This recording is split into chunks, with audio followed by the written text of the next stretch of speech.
Hi, welcome to Telugu bit channel.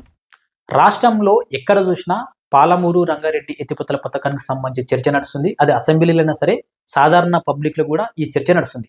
ఏంది ఈ అసలు పాలమూరు రంగారెడ్డి ఎత్తిపోతల పథకానికి సంబంధించి మాట్లాడితే, ఇది 2015లో దీనికి అంచనా వ్యయం ఎంత అనుకున్నారు. దాని తర్వాత బీఆర్ఎస్ ప్రభుత్వం పోయిన తర్వాత, ఇటు కాంగ్రెస్ ప్రభుత్వం వచ్చిన తర్వాత 2023లో దీని అంచనా వ్యయం ఏ విధంగా మారింది, ప్రస్తుతం 2025లో దీని అంచనా వ్యయం ఏ విధంగా ఉందో మొత్తం ఈ వీడియోలో ఎక్స్ప్లెయిన్ చేసే ప్రయత్నం చేస్తాను.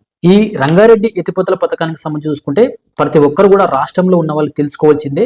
ఎందుకంటే 2015లో దీని అంచనా వ్యయం ఎంత అనుకున్నారంటే దాదాపు 35,250 కోట్లు అనుకున్నారు. సో అప్పటి ప్రభుత్వం బీఆర్ఎస్ ఈ పథకానికి సంబంధించి కూడా దాదాపు 35,250 కోట్లు అనుకున్నారు.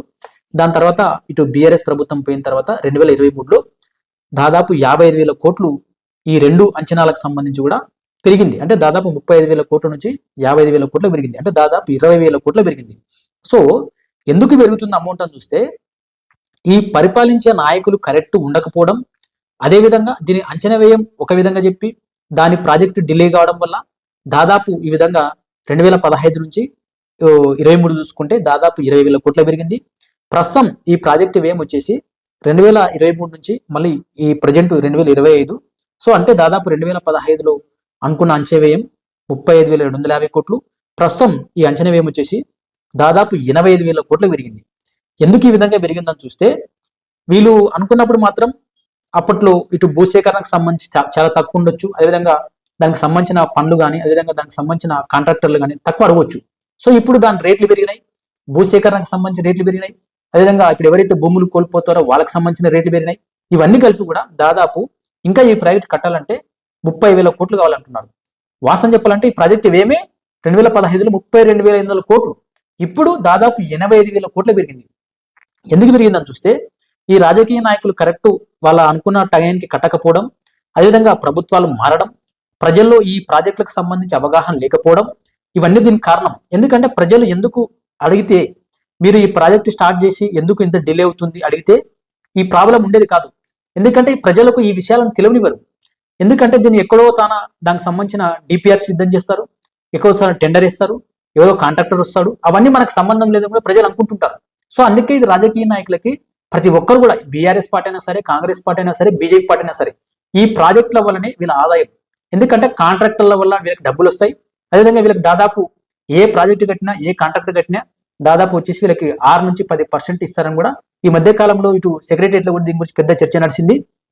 కాంట్రాక్టులు కూడా సెక్రటరీకి వెళ్ళి ధర్నా చేయడం జరిగింది. ఎందుకంటే వాళ్ళకి కావాల్సిన డబ్బులు రిలీజ్ చేయట్లేదని చెప్పి వాళ్ళు ధర్నా చేస్తున్నారు. ఎందుకు వీళ్ళు ధర్నా చేస్తున్నారంటే, ఇంతకుముందు బీఆర్ఎస్ ప్రభుత్వంలో 6% తీసుకునేవాళ్ళు, ఇప్పుడు కాంగ్రెస్ ప్రభుత్వం వచ్చిన తర్వాత 10% తీసుకుంటున్నారని చెప్పి ఇటు సెక్రటరీలో ఆ కాంట్రాక్టర్కు సంబంధించిన వాళ్ళు కూడా అయితే ధర్నా చేశారు. సో ఈ విధంగా రాజకీయ నాయకుల వల్ల తప్పుదగిన వల్ల 32,500 కోట్లు ఉన్న ప్రాజెక్టు ఇప్పుడు దాదాపు 85,000 కోట్లకి వెళ్ళింది.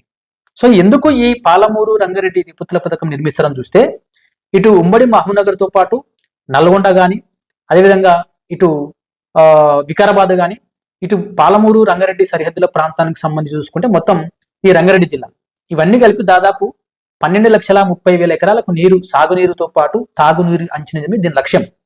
దీనికి లక్ష్యం ఏంటంటే, ఇటు శ్రీశైలం నుంచి 60 రోజుల్లో దాదాపు 100 టీఎంసీలు కూడా ఈ వాటర్ని ఎత్తిపోయడం. దీంట్లో అంటే నార్లపూర్ నుంచి, అదేవిధంగా ఏదుల నుంచి ఇవన్నీ దీనికి సంబంధించి మొత్తం ఆ వాటర్ ఇక్కడ ఎత్తిపోసిన తర్వాత మొత్తం ఈ మార్గం గుండా ఈ వాటర్ వస్తే రాబోయే రోజుల్లో 12,30,000 ఎకరాలకు తాగునీరుతో పాటు సాగునీరు అందించాలని దీన్ని పెట్టుకున్నారు. సో దీనికి సంబంధించి కూడా ఈ పథకానికి సంబంధించి మొత్తం 21 ప్యాకేజీలు కూడా విభజించారు. దీంట్లో లిఫ్ట్లు కానీ, రిజర్వేర్లు కానీ, ప్రధాన కాల్వ మార్గంలో వచ్చే సొరంగాలు కానీ మొత్తం పనులకు 21 ప్యాకేజీలుగా విభజన. ఉదండపూర్ వరకు 18 ప్యాకేజీల పనులు సాంకేతిక అనుమతి ఇచ్చి టెండర్లు ఖరారు చేసినారు. దాని తర్వాత ఇటు లిఫ్ట్ లో సగం కంప్లీట్ అయిపోయినాయి, లిఫ్ట్లకు సంబంధించి మిగతా ఇంకా అమర్చిల్చి ఉంది.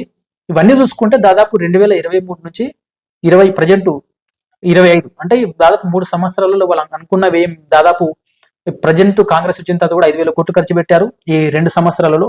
ఇప్పుడు అంచనా వ్యయం దాదాపుగా ఇంకా 30,000 కోట్లు ఇస్తే ఈ ప్రాజెక్ట్ అయిపోయే అవకాశం ఉందని తెలుస్తుంది. సో దీన్ని మొదటగా అనుకునేదే 30,000 కోట్లు.